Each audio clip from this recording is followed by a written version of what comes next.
Fatherland Videos. We have a mythology read tonight dedicated to my teacher. She said she loves listening to my story time and mythology reads at bedtime. So this one's for her. This mythology read, The Snow Queen, is brought to us by Hans Christian Andersen. Classic Stories.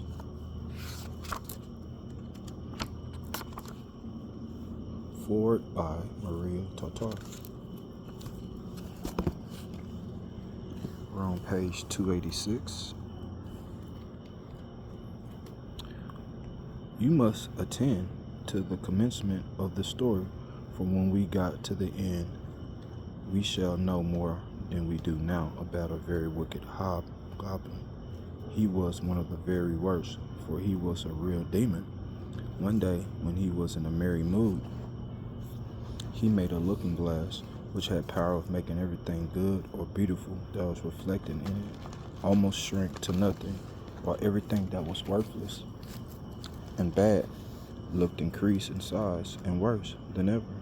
The most lovely landscapes appeared like boiled spinach, and the people became hideous and looked as if they stood on their heads and had no bodies. The countenances were so distorted that no one could recognize them, and even one freckle on the face appeared to spread over the whole nose and mouth. The demon said that this was very amusing. When a good or pious thought passed through the mind of anyone, it was misrepresented in the glass, and then how the demon laughed at his cunning invention. All who went to the demon's school, for he kept a school, talked everywhere of the wonders they had seen, and declared that the people could now, for the first time, see what the world and mankind really looked like. They carried the glass about everywhere, till at last there was not a land nor a people who had not been looked at through this distorted mirror. They wanted even to fly with it up to the heaven to see the angels, but the higher they flew, the more slippery the glass became, and they could scarcely hold it, till at last it slipped from their hands, fell to the earth, and was broken into millions of pieces. But now the looking glass caused more unhappiness than ever, for some of the fragments were not so large as a grain of sand, and they flew about the world into every country.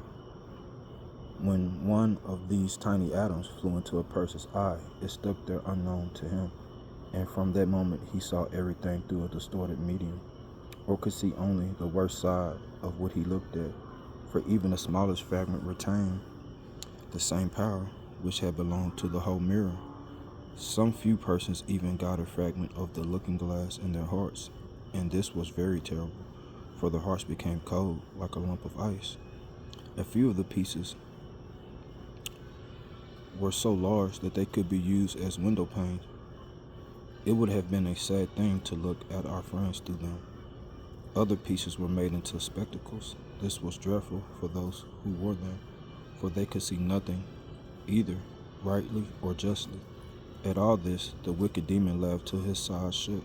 It tickled him so to see the mischief he had done. There were still a number of these little fragments of glass floating about in the air, and now you should hear what happened to one of them.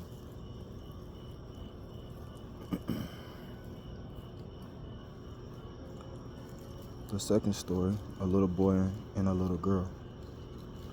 In a large town full of houses and people, there is not a room for everybody to have even a little garden.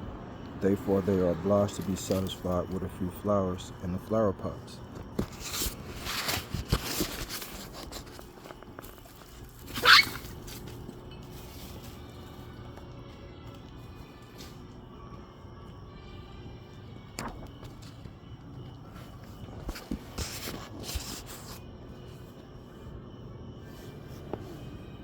In one of these large towns lived two poor children who had a garden, something larger and better than a few flower pots.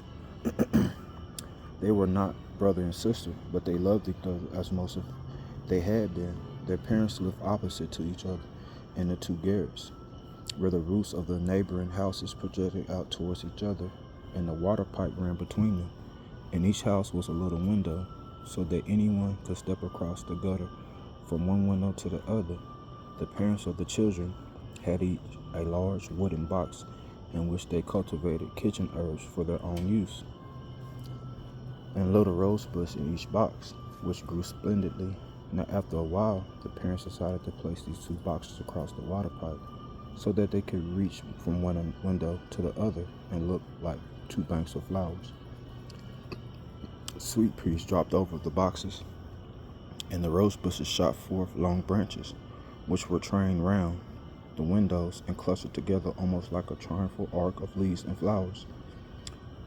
The permission, but they were often, however, allowed to step out together and sit upon their little stools under the rose bushes, or play quietly.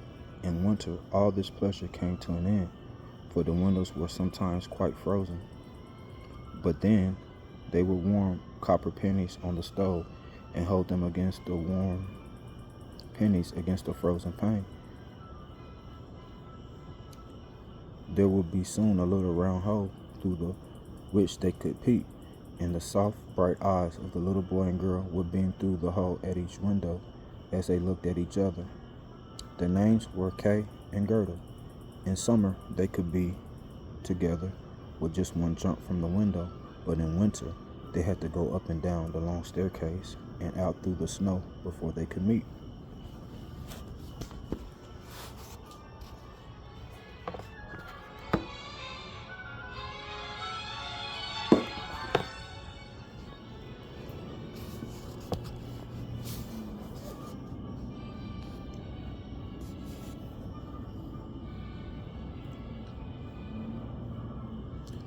"See, there are white bees swarming," said Kay's old grandmother one day when it was snowing.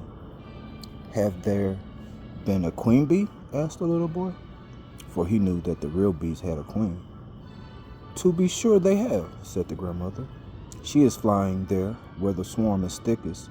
She is the largest of them all, and never remains on earth, but flies up to the dark clouds. Often at midnight she flies through the streets of the town and looks at the window. Then the ice freezes at the panes into wonderful shapes that looks like flowers and castles." "Yes, I've seen them," said both children, and they knew it must be true.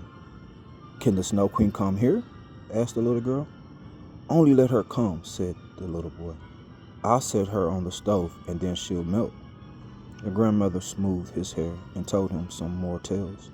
One evening, when little Kay was at home, half undressed, he climbed on a chair by the window and peeped out through the little hole. A few flakes of snow were falling, and one of them, rather larger than the rest, alighted the edge of one of the flower boxes. This snowflake grew larger and larger, till at last it became the figure of a woman dressed in a garment with the white gauze, which looked like millions of starry snowflakes linked together. She was fair and beautiful, but made of ice, shining and glittering ice. Still, she was alive, and her eyes sparkled like bright stars, but there was neither peace nor rest in the glance. She nodded towards the window and waved her hand. The little boy was frightened and sprang from the chair. At the same moment, it seemed as if a large bird flew by the window.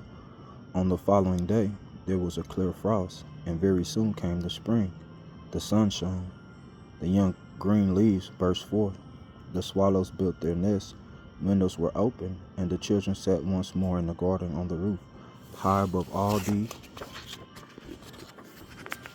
other rooms, how beautiful the roses blossomed this summer.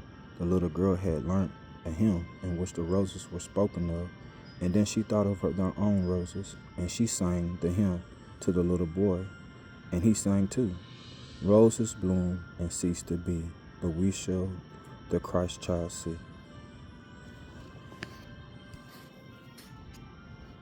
The little ones held each other by a hand and kissed the roses and looked at the bright sunshine and spoke to it at last. Christ's child were there.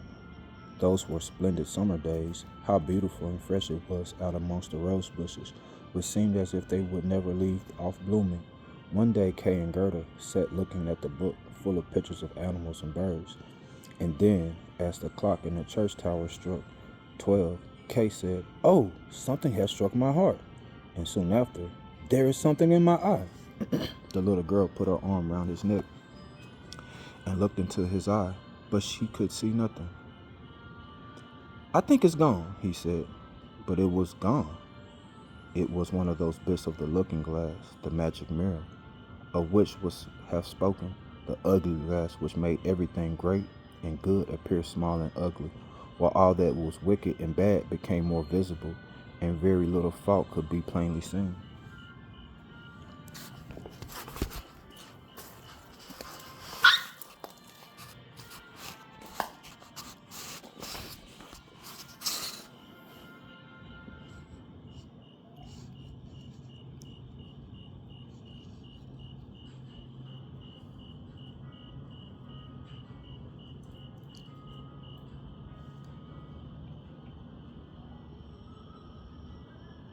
"There is nothing the matter with me now. Oh, see," he cried suddenly, "that the rose is warm, eaten, and this one is quite crooked. After all, they are all ugly roses, just like the box in which they stand." And then he kicked the boxes with his foot and pulled over the two roses. "Kay, what are you doing?" cried the little girl. And then, when he saw how frightened she was, he tore off another rose and jumped through his own window, away from the little girl. When she afterwards brought out the picture book, he said it was only fit for babies in long clothes. And when grandmother told any stories, he would interrupt her with "but," or when he could manage it.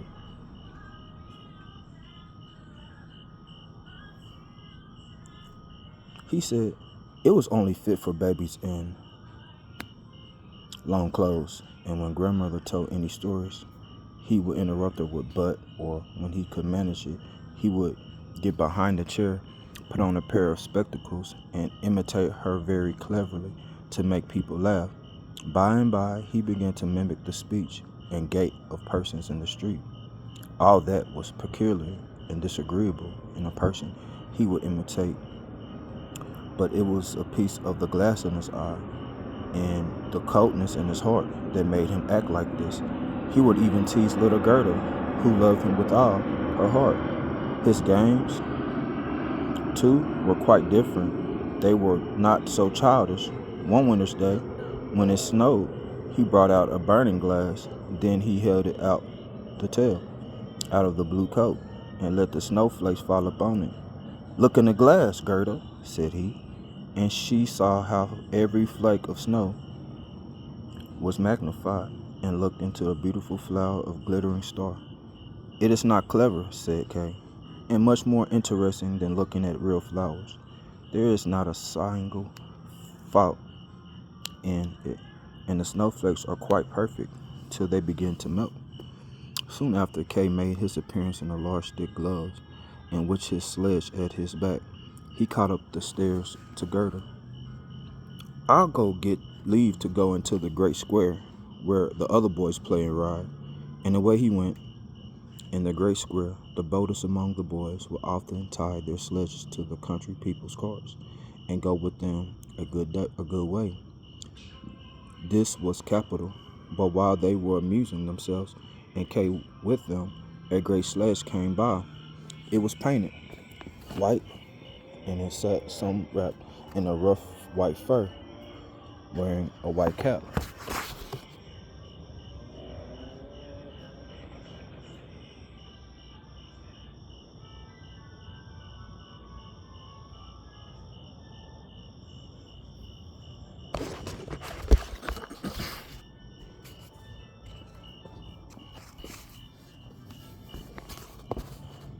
The sledge drove twice round the square, and Kay fastened his own little sledge to it, so that when it went away, he followed with it.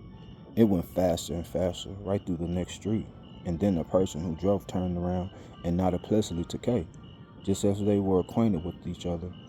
But whenever Kay wished to loosen his little sledge, the driver nodded again, so Kay sat still, and they drove out through the town gate.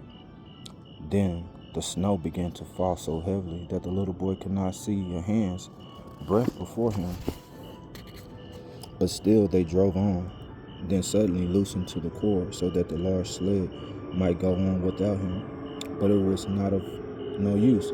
His little carriage held fast, and the way went like the wind. Then he called out loudly, but nobody heard him. While the snow beat upon him, the sledge flew onwards. Every now and then it gave a jump, as if it were going over the edges of the ditches. The boy was frightened and tried to say a prayer, but he could not remember nothing but the multiplication table. The snowflakes became larger and larger, till they appeared like great white chickens. All at once they sprang on one side. The great sledge stopped, and the person who had driven it rose up. The fur and the cap, which were made entirely of snow, fell off, and he saw a lady, tall and white. It was the Snow Queen. "We have driven well," said she, "but why do you want to tremble? Creep into my warm fur."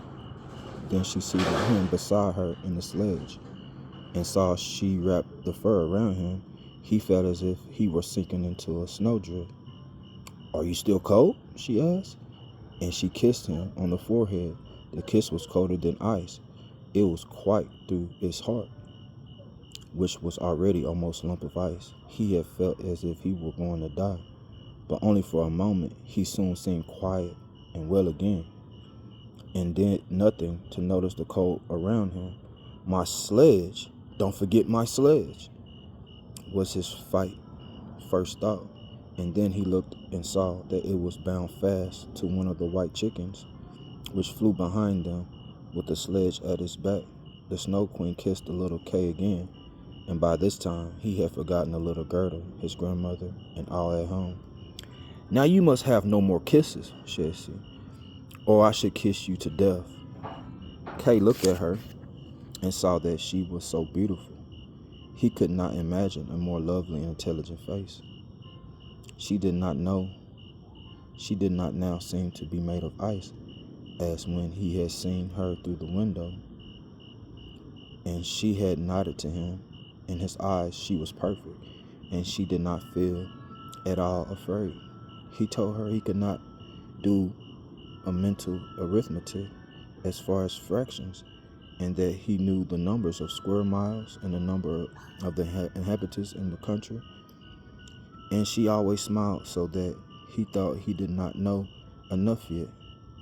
And she looked round in vast expanse as she flew higher and higher with him upon the black cloud, while the storm blew and howled as if they were singing old songs.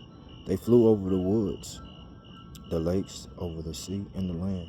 Below them roared the wild wind, the wolves howled, and the snow crackled.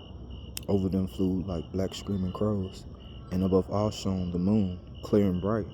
And so Kay passed through the long winter's night, and by day he slept at the feet of the Snow Queen.